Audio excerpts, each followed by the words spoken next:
Welcome everyone to seg1 TV. We are back this week at 33 Restaurant and Bar, and let me just tell you, we have family back in the house.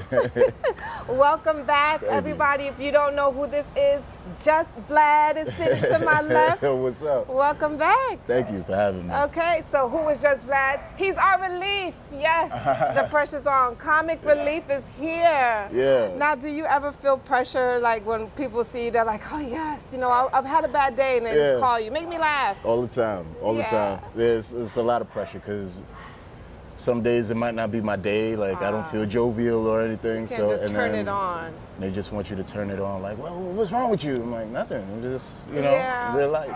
Yeah, so like I said, your family here, we've learned so much about you, and we just want to know what's been going on with you. We're happy to have you back, and what's new with Vlad?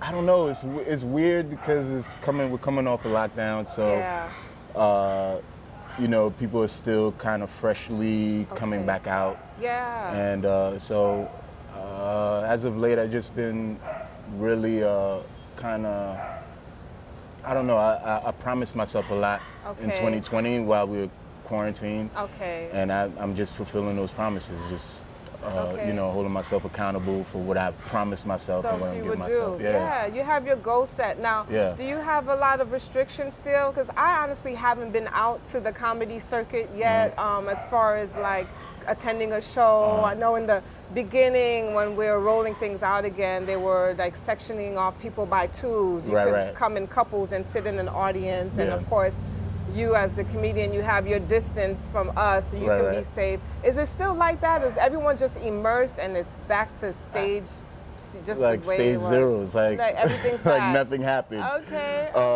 We're back, but it's still kind of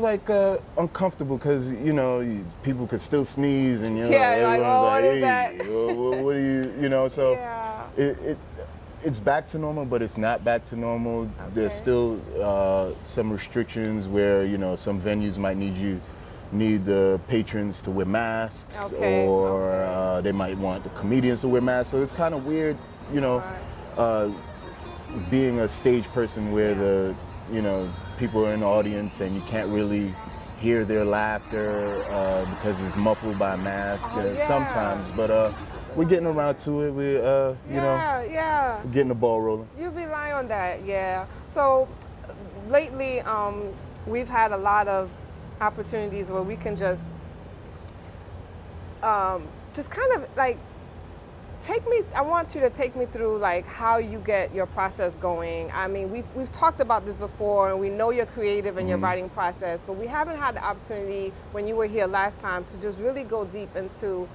how you start your sketch. Now, I know some comedians, like they have a team, and that kind of gives them that feedback. Like, how do you know that you've hit something, that this is a punchline, I'm going to use this, you know, when you're preparing your piece? Okay, I've never been asked that, really. How I prepare it, I write like a footnote. It'll just be like a bullet note of what the idea is, and majority of the time I remember what it is. But a lot of times writing comes from real life conversations. So a lot of my stuff comes from, I can remember like being in a barbershop or being at my friend's shop, the restaurant where we congregate sometimes. And you could tell by the first couple of people that are around. So first is the nucleus where, you know, people that are around are closest to you. If they laugh, then strangers are gonna laugh. So then you go from there to the barbershop where it's a bigger space where there are strangers, more strangers. And then you take it to small venues, like say like an open mic, or if I'm booked for somewhere, I'll probably try that joke out first to see how it feels out, and then you know, more and more you call it fleshing it out. So you add more meat to it. You add more meat to the, you know, and then before you know, you have a joke. you might have a joke that's like for 5 minutes, or it might be for 20. So yeah.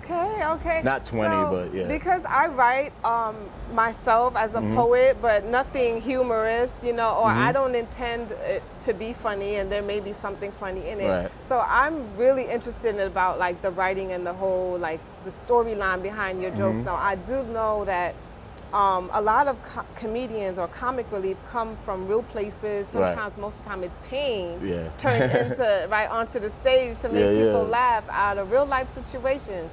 So when we come back, I want to get a little bit deeper into the intention behind your jokes and, you know, really where they come in. I'm going to pull on your heartstrings a little bit. Okay. All right, we'll be right back.